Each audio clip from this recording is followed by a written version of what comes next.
پچھلی قسط میں ہم نے دیکھا کہ سلطان سلیمان قانونی کے دور میں یروشلم کو وہ خوبصورت دیواریں اور گنبد صخرہ کو نیلی پوشاک ملی جو آج اس کی پہچان ہے۔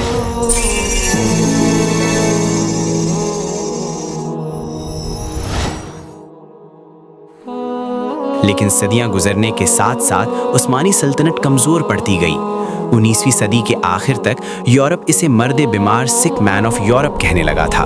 بھیڑیے تیار تھے کہ اس بیمار شیر کے ٹکڑے کر دیں، لیکن انہیں اندازہ نہیں تھا کہ اس ڈوبتی ہوئی سلطنت میں ابھی ایک ایسا مرد آہن باقی ہے جو اکیلا پوری دنیا کے سامنے سینہ تان کر کھڑا ہو جائے گا۔ یہ 19ویں صدی کا آخری حصہ تھا۔ یورپ میں ایک نئی تحریک نے جنم لیا جس کا نام صہیونیت زائنزم تھا۔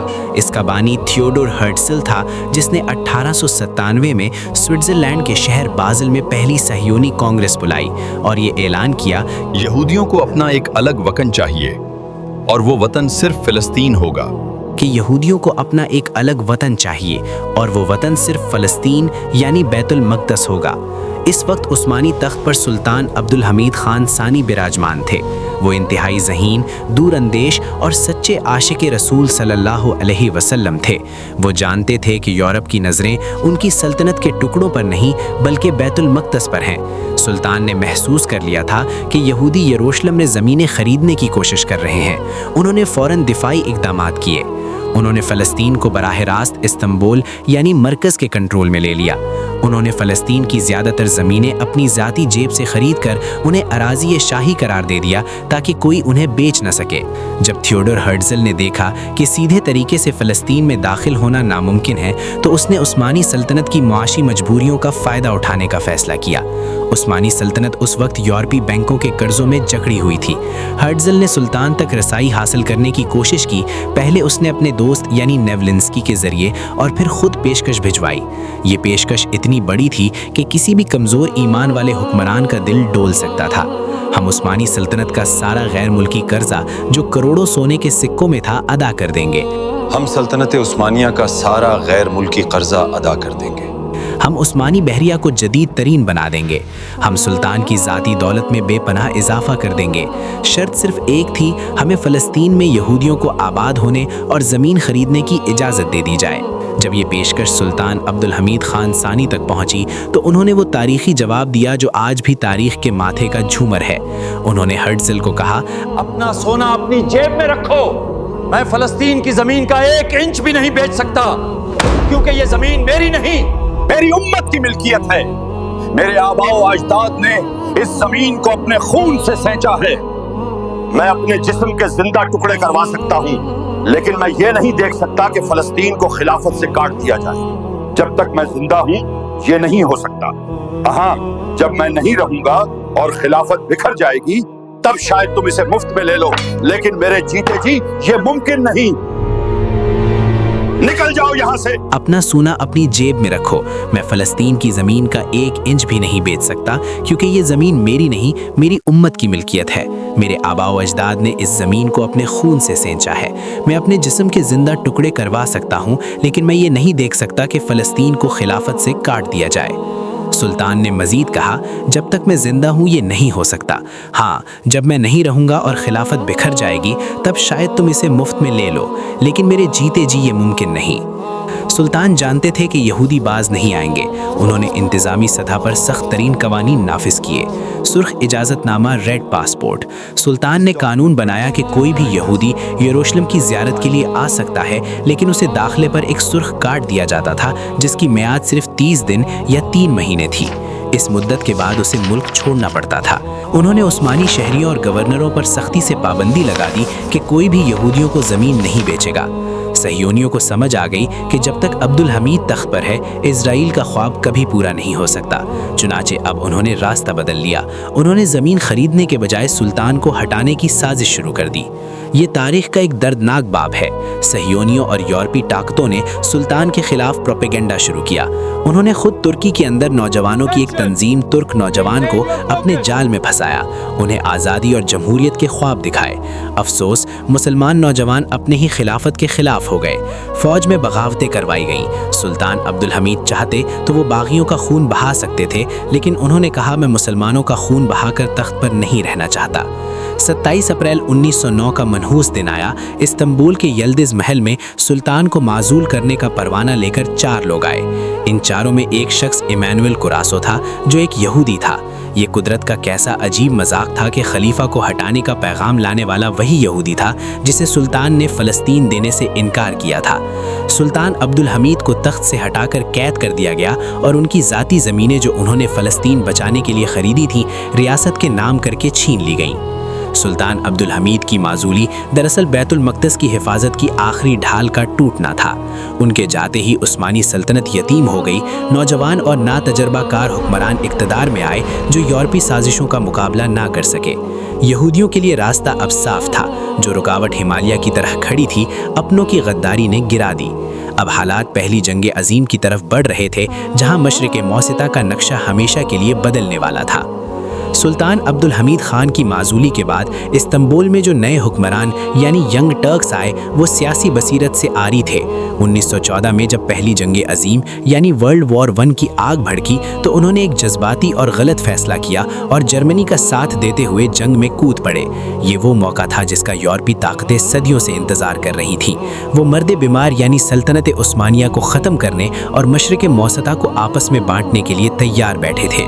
उस्मानी फौज जो पहले ही कमज़ोर थी, अब कई महाजों पर बैक वक्त लड़ रही थी। रूस के बर्फानी पहाड़ों से लेकर यमन के सहराओं तक तुर्क सिपाही अपनी जानें कुर्बान कर रहे थे। लेकिन सबसे ख़तरनाक महज़ा फ़लस्तीन था, जहां बरतानिया अपनी पूरी बहरी और बर्री ताकत के साथ हमला आवर था। अभी जंग जारी थी और तुर्क फ़ौजें लहूलुहान थीं कि बरतानिया ने तारीख़ की सबसे बड़ी मुनाफिकत की। एक तरफ वो अरबों को आज़ादी के ख्वाब दिखा रहे थे और दूसरी तरफ लंदन के बंद कमरों में फ़लस्तीन का सौदा हो रहा था। 2 नवंबर 1917 को बरतानवी वज़ीर ख़ारजा आर्थर बाल्फर में सहयोनी तहरीक के लीडर लॉर्ड रॉथचाइल्ड को एक खुफिया ख़त लिखा। ये ख़त तारीख़ में एलान बाल्फर के नाम से जाना जाता है। इस ख़त में सिर्फ एक जुमला लिखा था जिसने मशरिक़ मौसिता को आज तक आग में झोंक रखा है। बरतानवी हुकूमत फ़लस्तीन में यहूदियों के लिए एक नेशनल होम यानी कौमी वतन के क़याम की हिमायत करती है। ये दुनिया की तारीख़ का अजीब तरीन वाक़या था। एक मुल्क दूसरे मुल्क की ज़मीन किसी तीसरी कौम को दे रहा था, हालांकि उस वक्त फ़लस्तीन पर बरतानिया का कब्ज़ा भी नहीं हुआ था। ये वो खुफिया खंजर था जो उम्मत मुस्लिमा की पीठ में घोंपा गया। उस्मानियों को हराना आसान नहीं था, इसलिए अंग्रेज़ों ने वही पुराना हरबा इस्तेमाल किया, फूट डालो और हुकूमत करो। उन्होंने बरतानवी जासूस थॉमस एडवर्ड लॉरेंस को अरब कबाइल में भेजा। लॉरेंस ने अरब सरदारों खसूसन शरीफ मक्का हुसैन बिन अली को वरगलाया। उसने उन्हें यकीन दिलाया कि तुर्क तुम पर जुल्म करते हैं, तुम उनके खिलाफ बगावत कर दो तो बरतानिया तुम्हें एक अजीम अरब सल्तनत बना कर देगा, जिसमें फ़लस्तीन भी तुम्हारा होगा। अफसोस, अरब इस चाल में आ गए। उन्होंने तुर्कों को गैर मुल्की काबिज समझा और अपने ही मुसलमान भाइयों की सप्लाई लाइनें काटना शुरू कर दी। वो तुर्क फौजी जो अंग्रेज़ों से लड़ रहे थे, अब उन्हें अपनी पुश्त से अरबों की गोलियों का सामना करना पड़ रहा था। ये आलम इस्लाम की तारीख का एक इंतहाई दर्दनाक बाब है, जब कौमियत के नाम पर खिलाफत को ज़बह कर दिया गया।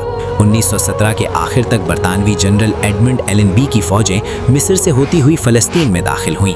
उस्मानी फ़ौजों ने गज़ा के मकाम पर शदीद मुज़ाहिमत की, लेकिन वसाइल की कमी और अपनों की गद्दारी की वजह से वो कमज़ोर पड़ गए। नवंबर 1917 में अंग्रेज़ यरूशलेम के दरवाज़ों तक पहुंच गए। शहर के अंदर मौजूद उस्मानी गवर्नर ने फैसला किया कि अगर शहर के अंदर जंग लड़ी गई तो मस्जिद अक्सा और मुकद्दस मकामात तबाह हो जाएंगे। इसलिए इस्लाम के मुकद्दस विरसे को बचाने के लिए तुर्कों ने 8 दिसंबर की रात इंतहाई गम के आलम में शहर खाली कर दिया और पीछे हट गए। 9 दिसंबर 1917 ईस्वी की सुबह तुलू हुई। ये वो दिन था जब यरूशलेम की फिजाओं से 400 साल बाद हिलाल का परचम उतर गया और बरतानवी यूनियन जैक लहरा दिया गया। जनरल एलनबी फातिहाना अंदाज में बाबुल खलील यानी जाफा गेट पर पहुंचा। उसने ड्रामाई अंदाज में घोड़े से उतरकर पैदल शहर में दाखिल होने का फैसला किया, ताकि दुनिया को दिखा सके कि वो मुकद्दस शहर का एहतराम करता है। हालांकि ये महज दिखावा था। शहर में दाखिल होकर उसने वो तारीखी जुमला कहा जिसने मगरिब की सदियों पुरानी नफरत को अया कर दिया। आज सलीबी जंगें ख़त्म हो गईं। Today the wars of the Crusaders are completed. इस जुमले का मतलब साफ था कि जो काम रिचर्ड शेरदिल और यूरोप के बादशाह सदियों पहले नहीं कर सके थे, आज बरतानिया ने उसे मुकम्मल कर दिया। सलाहुद्दीन अय्यूबी की फतह को ज़ाइल कर दिया गया। यरूशलेम के सुकूत के बाद उस्मानी सल्तनत ताश के पत्तों की तरह बिखर गई। जंग अजीम अव्वल ख़त्म हुई तो बरतानिया और फ्रांस ने साइक्स पीको मुआहदे के तहत मशरिक़ वस्ता को केक की तरह आपस में बांट लिया। फ़लस्तीन, उर्दन और इराक बरतानिया के हिस्से में आए। शाम और लुबनान फ्रांस ने ले लिए और अरबों को, जिनसे आज़ादी का वादा किया गया था, छोटी छोटी कमज़ोर रियासतों में तकसीम करके ग़ुलाम बना दिया गया। 1924 ईस्वी में मुस्तफ़ा कमाल अतातुर्क ने तुर्की में खिलाफत का बाकायदा खात्मा कर दिया।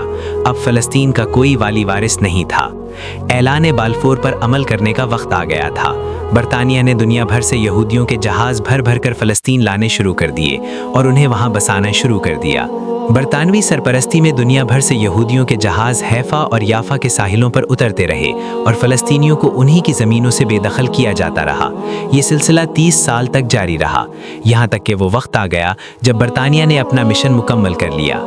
14 मई 1948 ईस्वी की शाम सूरज गुरूब होने से पहले बरतानवी फ़ौज ने फ़लस्तीन से इनखला का ऐलान किया और उसी लम्हे सहयोनी लीडर डेविड बिन गौरियन ने तल अबीब में खड़े होकर रियासत इसराइल के क़याम का ऐलान कर दिया। ये मुसलमानों के लिए क़यामत की घड़ी थी। आसपास के अरब ममालिक मिस्र, उर्दन, शाम, इराक ने हमला किया, लेकिन उनके पास ना इत्तेहाद था, ना मनसूबाबंदी और ना ही जदीद हथियार। दूसरी तरफ यहूदी पूरी तरह मुनज़्ज़म थे। नतीजा वही निकला जिसका डर था। अरब फ़ौजों को इबरतनाक शिकस्त हुई। फ़लस्तीन का 78% हिस्सा इसराइल ने हड़प लिया। 7 लाख से ज़ायद फ़लस्तीनियों को घरों से निकाल दिया गया, जिसे अरबी में अन्नगबा कहते हैं। लेकिन अल्लाह का करम ये हुआ कि मशरिकी यरूशलेम, जिसमें मस्जिद अक्सा है, उर्दन की फ़ौज के पास बच गया और यहूदी पुराने शहर पर कब्ज़ा न कर सके।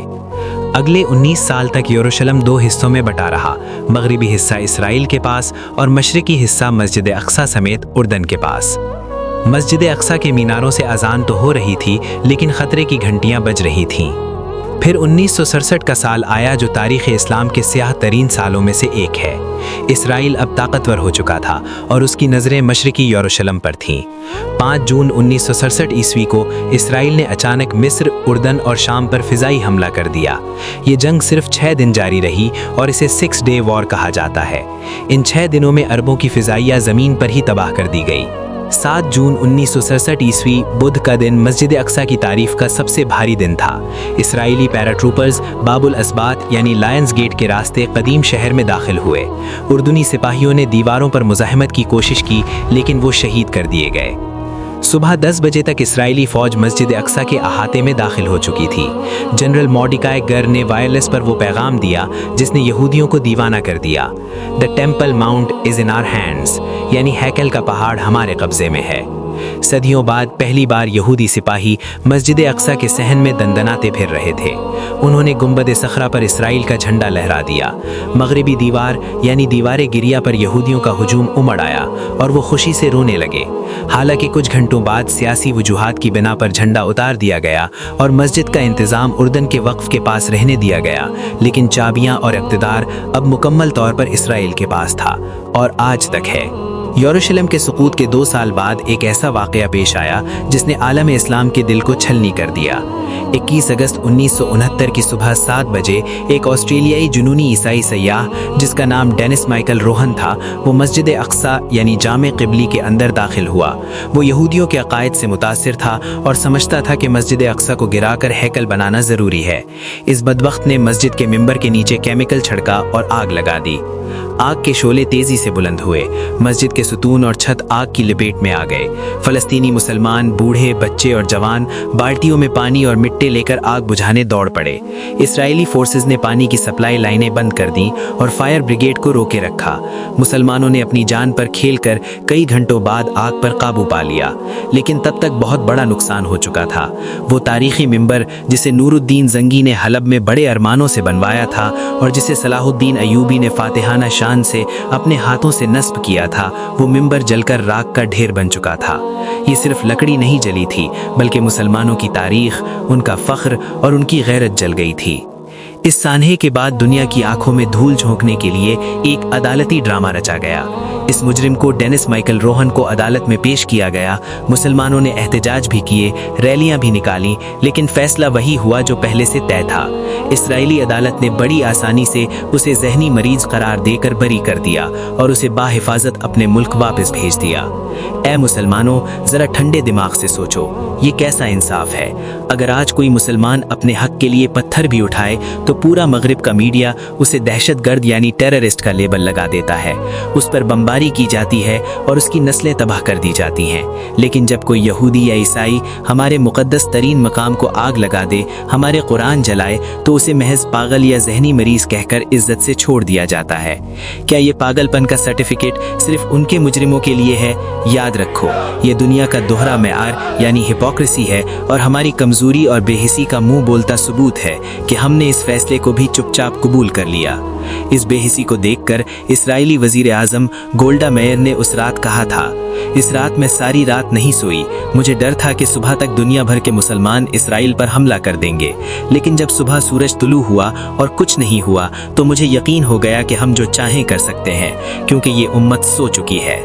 1969 में मिंबर के जलने के वाक़े ने दुनिया को झंझोड़ दिया था, लेकिन इस मसले की जड़ें इस बैन अल-अक़वामी साजिश में पैवस्त थीं जिसे समझना आज हर मुसलमान के लिए ज़रूरी है। वापस 1947 में जाएं तो अक़वाम मुत्तहिदा यानी UN ने करारदाद नंबर 181 के तहत फ़िलिस्तीन के 3 टुकड़े करने का मंसूबा दिया था। यहूदी रियासत यानी इज़राइल 56% ज़मीन, हालांकि वो सिर्फ 6% के मालिक थे। अरब रियासत यानी फ़िलिस्तीन 44% ज़मीन, यरूशलम यानी कॉर्पस सेपरेटम ये तीसरा और सबसे अहम हिस्सा था। अक़वाम मुत्तहिदा ने तय किया था कि यरूशलम यानी बैतुल मक़दस न यहूदियों का होगा न अरबों का, बल्कि ये एक इंटरनेशनल शहर यानी बैनुल अक़वामी शहर होगा जिसका इंतज़ाम अक़वाम मुत्तहिदा खुद चलाएगी।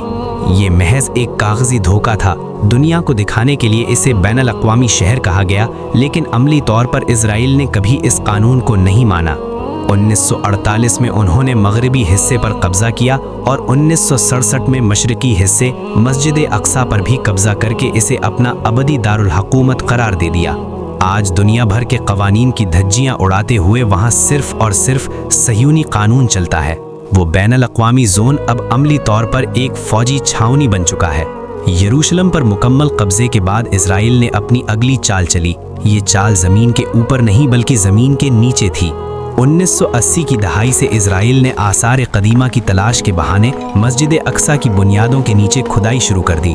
इनका दावा था कि वो हज़रत सुलेमान अलैहिस्सलाम के हैकल के आसार ढूंढ रहे हैं। आज हकीकत ये है कि मस्जिद अक्सा के नीचे सुरंगों का एक पूरा शहर आबाद है। वहाँ म्यूज़ियम, कनीसा यानी सिनेगोग्स और सियाहती मराकज़ बन चुके हैं। इन खुदाइयों का असल मकसद मस्जिद अक्सा की बुनियादों को इतना खोखला कर देना है कि खाक मदाबदन एक ज़लज़ला आए और मस्जिद खुद ब खुद गिर जाए, ताकि उन्हें बम ना मारना पड़े। इसके साथ साथ टेम्पल इंस्टीट्यूट नामी तंजीम दिन रात तीसरे हैकल यानी थर्ड टेम्पल की तामीर की तैयारियों में मसरूफ़ है। हैकल का नक्शा तैयार है, काहिनों के लिबास सिल चुके हैं और कुर्बानी की मेज़ें तैयार हैं। इनका अक़ीदा है कि मस्जिद अक्सा गिराकर ही इनका मसीहा यानी दज्जाल आएगा। जब जुल्म हद से बढ़ा तो फ़िलिस्तीनी कौम दीवार बनकर खड़ी हो गई। पहला इंतिफादा 1987 ये पत्थरों की जंग थी। निहत्थे फ़िलिस्तीनी बच्चे टैंकों के सामने पत्थर लेकर खड़े हो गए। दूसरा इंतिफादा सितंबर 2000 ये तब शुरू हुआ जब बदनामे ज़माना इज़राइली लीडर एरियल शरून ने हज़ारों फ़ौजियों के साथ मस्जिद अक्सा के हरम में कदम रखा और कहा कि ये जगह हमारी है। इस तौहीन पर फ़िलिस्तीनी फट पड़े। ये खूनी लहर सालों चली जिसमें हज़ारों मुसलमानों ने जामे शहादत नोश किया। इसी दौर में मस्जिद अक्सा के दिफा के लिए मुराबितून और मुराबितात यानी ख़वातीन मुहाफ़िज़ की तहरीक शुरू हुई। ये वो निहत्थे लोग हैं जो रोज़ाना फ़ज्र से इशा तक मस्जिद के सहन में बैठते हैं और जब भी यहूदी आबादकार हमला करते हैं ये सिर्फ अल्लाहु अकबर का नारा लगाकर इन्हें रोकते हैं। बात जदीद दौर की तरफ बढ़ती है। इज़राइल ने मशरक़ी यरूशलम से फ़िलिस्तीनियों को निकालने के लिए शेख जर्राह मोहल्ले के घरों पर कब्ज़ा शुरू किया। रमज़ानुल मुबारक में नमाजियों पर मस्जिद के अंदर आंसू गैस और ग्रेनेड फेंके गए। इस जुल्म के खिलाफ गज़्ज़ा से मुज़ाहिमत ने सैफुल कुद्स नामी जंग छेड़ दी। ये इस बात का सबूत था कि मस्जिद अक्सा अकेली नहीं है। 11 दिन की जंग में इजराइल को पीछे हटना पड़ा और फिलिस्तीनियों के इनखला का अमल आर्जी तौर पर रोक दिया गया। और फिर तारीख का वो दिन आया जिसने पूरी दुनिया को हिला कर रख दिया। 7 अक्टूबर 2023। ये हमला अचानक नहीं था, इसके पीछे सालों का गुस्सा था। यहूदी आबादकार मुसलसल मस्जिद अक्सा में जूतों समेत घुस रहे थे, वहां नाच गाना कर रहे थे और कुर्बानी के जानवर ज़बाह करने की कोशिश कर रहे थे। इस तौहीन का बदला लेने के लिए गज़ा से तूफ़ान अक्सा का आगाज़ हुआ। इसके जवाब में इजराइल ने जो बर्बरियत दिखाई वो इंसानी तारीख में कम ही मिलती है। 2023, 2024 और अब 2025 गज़ा को मलबे का ढेर बना दिया गया। 40,000 से ज़ायद बेगुनाह शहीद कर दिए गए, जिनमें ज़्यादातर बच्चे और औरतें हैं। हस्पताल, स्कूल, मसाजिद सब कुछ बमों से उड़ा दिया गया। लेकिन याद रखें, ये जंग ज़मीन के टुकड़े की नहीं, ये जंग मस्जिद अक्सा की है। गज़ा के लोगों ने अपने बच्चे कटवा दिए, अपने घर लुटवा दिए, लेकिन उन्होंने मस्जिद अक्सा का सौदा नहीं किया। आज यरूशलेम एक फौजी छावनी है। मस्जिद अक्सा के दरवाज़ों पर इजरायली सिपाही खड़े हैं जो नौजवानों को नमाज के लिए अंदर नहीं जाने देते। दूसरी तरफ सुर्ख गाय जो टेक्सास से लाई गई थी, यहूदी उसे ज़बाह करने और उसकी राख से खुद को पाक करके हैकल बनाने के लिए बिल्कुल तैयार बैठे हैं। खतरा अब मिनटों और सेकंडों का है। ये तमाम हालात जो हम देख रहे हैं, यहूदियों का यरूशलेम में जमा होना, मुसलमानों का कमज़ोर होना और शाम और फ़िलिस्तीन में खून रेज़ी, ये सब अचानक नहीं है। ये वो वाक़यात हैं जिनकी खबर हमारे नबी करीम सल्लल्लाहु अलैहि वसल्लम ने 1400 साल पहले दे दी थी। अहादीस के मफ़हूम के मुताबिक हम उस दौर में हैं जब हर तरफ फितना होगा। यरूशलेम यानी बैतुल मक़दस खिलाफत का मरकज़ बनेगा, लेकिन उससे पहले वहाँ शदीद जंगें यानी मलहमा होंगी। यहूदी अपनी ताकत के नशे में हैकल बनाएंगे और अपने बादशाह का इंतज़ार करेंगे, जो दरअसल दज्जाल होगा।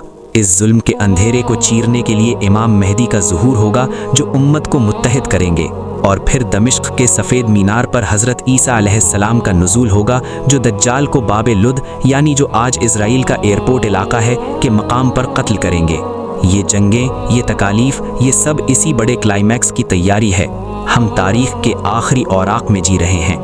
नोट: दज्जाल कब आएगा, इमाम मेहदी का ज़ुहूर कैसे होगा, याजूज माजूज और हैकल सुलेमानी का राज क्या है, ये एक अलग और बहुत वसी मौजू है। अगर आप चाहते हैं कि हम इन निशानियों पर एक अलग तफसीली और मुस्तनद सीरीज़ बनाएं तो कमेंट बॉक्स में इमाम मेहदी लिखकर हमें ज़रूर बताएं। तारीख़ बैतुल मक़दस का ये तवील सफ़र यहाँ आकर रुकता ज़रूर है, लेकिन ये दास्तान ख़त्म नहीं हुई, बल्कि असल इम्तिहान तो अब शुरू हुआ है। यहाँ मैं आपसे एक ज़रूरी बात कहना चाहता हूँ। अगर आपने इस तारीख़ी सीरीज़ की पिछली 5 इक़सात नहीं देखी हैं तो खुदारा इन्हें ज़रूर देखिए। जब तक आप ये नहीं जानेंगे कि हज़रत आदम अलैहिस्सलाम ने इसकी बुनियाद कैसे रखी, हज़रत उमर रज़ी अल्लाह अन्हु ने इसे कैसे पाक किया और सुल्तान अब्दुल हमीद ने इसके लिए अपना तख्त कैसे कुर्बान किया, तब तक आप आज के दर्द को महसूस नहीं कर सकेंगे। इस तारीख़ को समझना कोई तफरीह नहीं, बल्कि हर मुसलमान पर फ़र्ज़ है। ऐ मेरी सोई हुई कौम, मस्जिद अक्सा आज तुम्हें पुकार रही है। वो दीवारें जिन्हें अंबिया के आंसुओं ने भिगोया, वो फर्श जिसे सहाबा के सजदों ने चूमा था, और वो सहन जिसे सलाहुद्दीन अय्यूबी ने अपने हाथों से अर्क़ गुलाब से धोया था, आज वो दीवारें तुम्हारी खामोशी पर नौहा कुनाह हैं। आज वहाँ फिर से नजासत है, आज वहाँ फिर से बूट की धमक है। हम किसका इंतज़ार कर रहे हैं? क्या हम आसमान की तरफ देख रहे हैं कि अबाबील आएंगे? याद रखो, अबाबील तब आते हैं जब काबे का कोई वारिस नहीं होता। आज इस क़िबला अव्वल के वारिस तुम हो, मैं हूँ और हम सब हैं। आज कोई सलाहुद्दीन कब्र से उठकर नहीं आएगा, कोई नूरुद्दीन जंगी नहीं आएगा। आज के सलाहुद्दीन तुम खुद हो। अगर तुम्हारा दिल मस्जिद अक्सा के लिए नहीं धड़कता, अगर तुम्हारी आँख से गज़ा के बच्चों के लिए आंसू नहीं गिरता, तो अपने ईमान की फ़िक्र करो कि वो बाकी है भी या नहीं। ये महज ज़मीन का टुकड़ा नहीं, ये हमारी इज़्ज़त है। अगर ये हमारे जीते जी गिर गया खाक मदा बदन, तो क़यामत के दिन हम अपने नबी करीम सल्लल्लाहु अलैहि वसल्लम को क्या मुँह दिखाएंगे? क्या कहेंगे कि जब आपका इसरा का मकाम पामाल हो रहा था तो हम अपनी ज़िंदगियों में मगन थे? आज का जिहाद ये है कि इस शऊर को ज़िंदा रखो। ये वीडियो, ये तारीख़, ये सीरीज़ महज एक कहानी नहीं, ये एक अमानत है। इस अमानत को अपने सीनों में महफूज करो। अपनी औलादों को बताओ कि एक घर है हमारा जो दुश्मन के कब्ज़े में है। अल्लाह से दुआ है कि वो हमें वो दिन दिखाए जब हम या हमारी नस्लें मस्जिद अक्सा में आज़ादी का सजदा अदा करें और वहाँ तौहीद का परचम लहराए। आमीन या रब्बुल आलमीन। اگر اس تاریخی سفر نے آپ کے ضمیر پر دستک دی ہے تو اس پیغام کو رکنے نہ دیں، اسے ہر مسلمان تک پہنچانا اب آپ کی ذمہ داری ہے۔ مزید ایسی ایمان افروز سیریز کے لیے چینل کو ابھی سبسکرائب کریں، گھنٹی کے نشان کو دبائیں اور کامنٹ میں لبیک یا اقصی لکھ کر اپنی حاضری لگوائیں۔